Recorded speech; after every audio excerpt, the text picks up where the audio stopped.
भाऊ घरी असल्यावर काही ना काही बनवतच राहते. काय बनवत आईजी तुम्ही? ढोकला. मग सगळे जण पोका. बनवा लवकर लवकर बनवा बरं. असंच असते. काय टाकलं त्याच्यामध्ये? एवढं फेस का बरं झालं? आपण यात इनो टाकलं. इनो टाकलं ना. हे बघा असं बनवते. खायचं का तुम्हाला? खायचं असेल तर या, नाहीतर नका येऊ. बेसन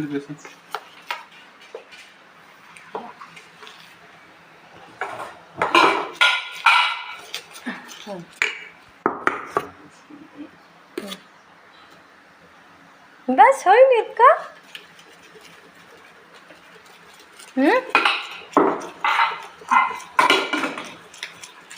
बघा आपले भाऊ कसे